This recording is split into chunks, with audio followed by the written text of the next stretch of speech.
च भव्यं च सर्वं यस्याधितिष्ठति स्वर्यस्य च केवलं तस्मै ज्येष्ठाय ब्रह्मणे नमः।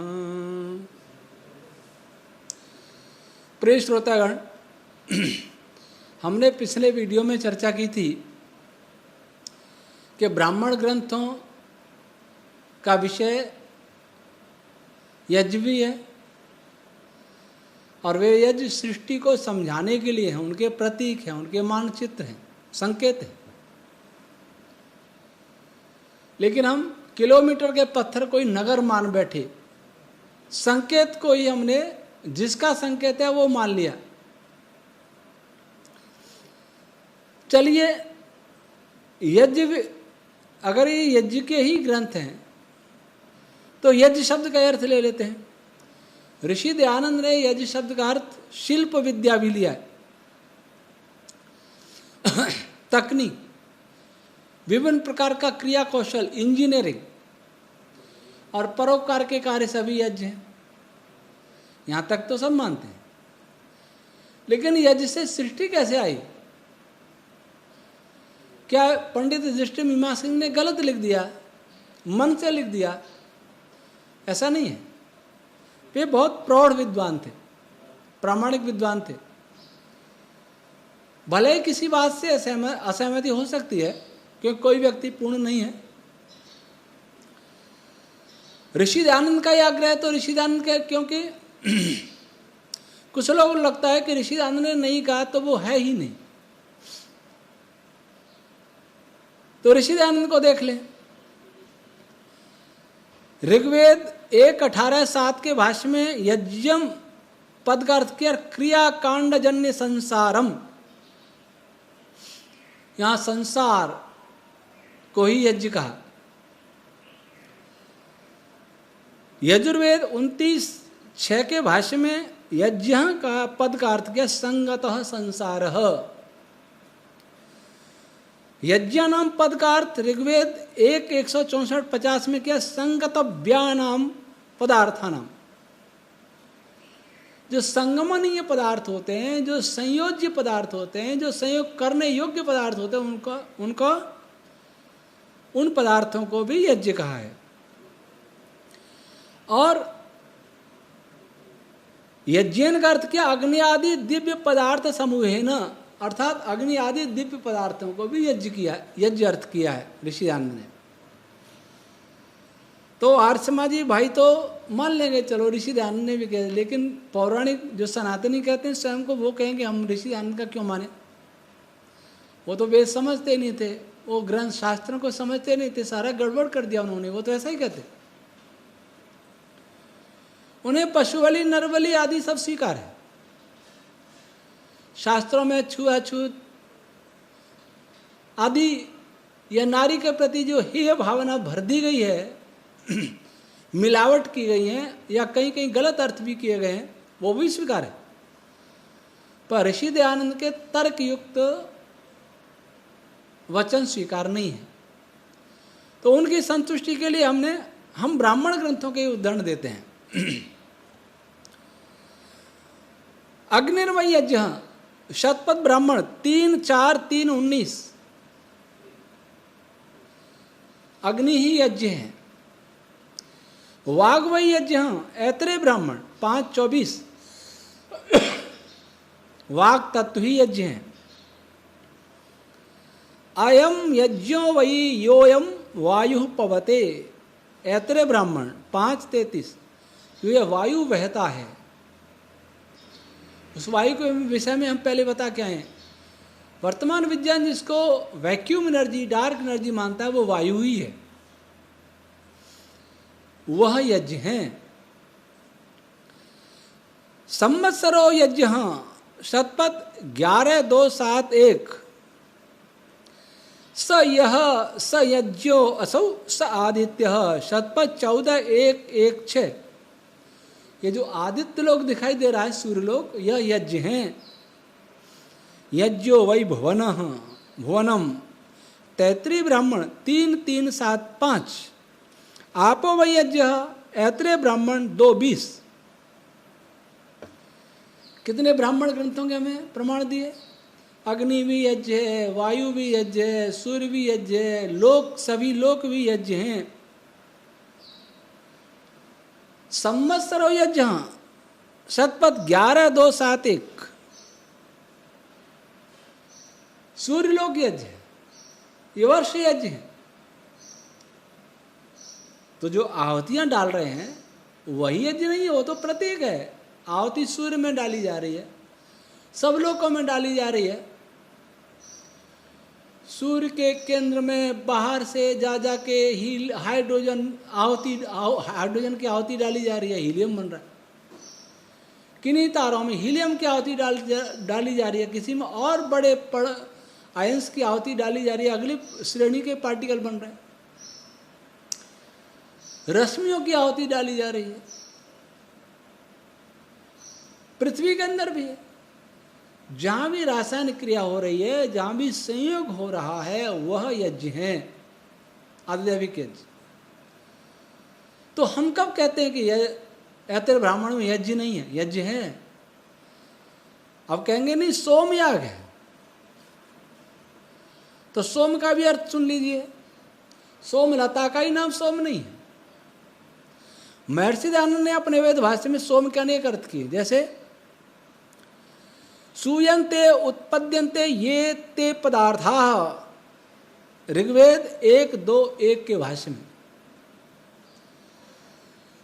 जो पदार्थ पैदा होते हैं वे सभी पदार्थ सोम कहलाते हैं।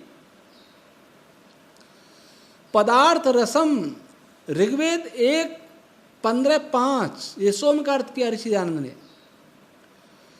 ऋग्वेद 6:72-2 में सोम का अर्थ किया विद्युत। ऋग्वेद 6:72-3 में सोम का अर्थ किया मरुत। ऋग्वेद 1:93-6 में किया कारणाख्य वायु, जो कारण वायु है, सूक्ष्म वायु है। ऋग्वेद 2:40-1 में अर्थ किया सोम का अर्थ प्राण। और यजुर्वेद 34:21 में अर्थ किया सोम का अर्थ बलम। अब कहेंगे हमारे पौराणिक भाई की ये तो स्वामी दयानंद ने कल्पना मन गढ़ंत अर्थ कर दिए। ऐसा थोड़ी होता है।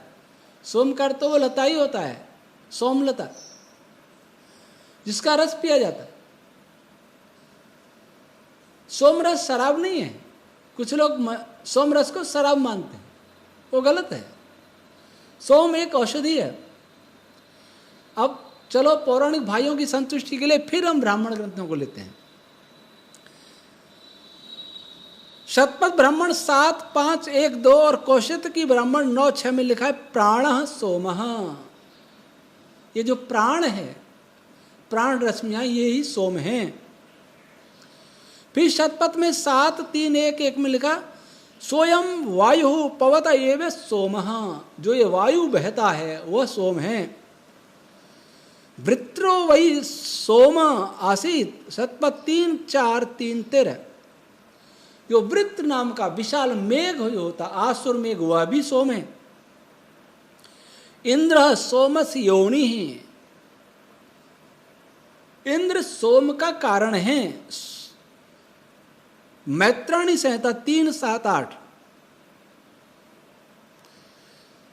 अब तो कोई नहीं कहेगा कि सोमयाग केवल सोमलता का ही सूचक है, सोमलता से यज्ञ करना। इसका अर्थ क्या हुआ कि सूर्य के अंदर, अग्नि के अंदर, वायु के अंदर, विभिन्न लोकों के अंदर जो प्राण रश्मियों की आहुति डाली जा रही है, जो वाग रश्मियों की आहुति डाल रही है, या वायु की आहुति डाली जा रही है, कहीं किसी लोक में अग्नि की आहुति डाली जा रही है, वह सोमयाग है। और उस सोमयाग का वर्णन ही ऐत्रेय ब्राह्मण में है, हमारे वेद विज्ञान आलोक में है।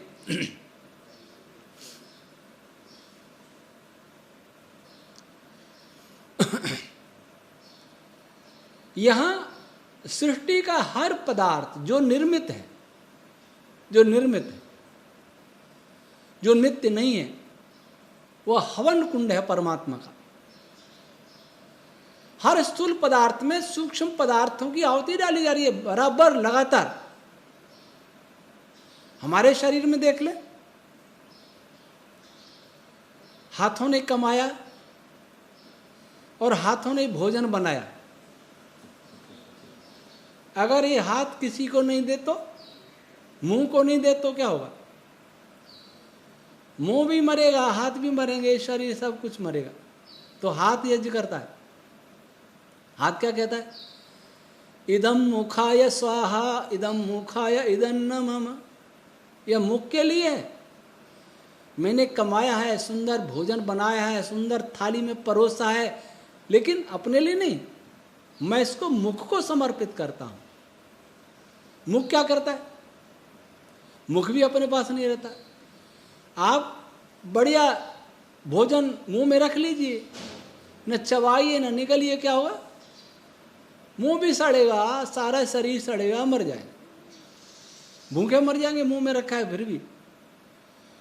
और मुख उसको हाथ कैसा बना के देते हैं? जिसको मुख खा सके।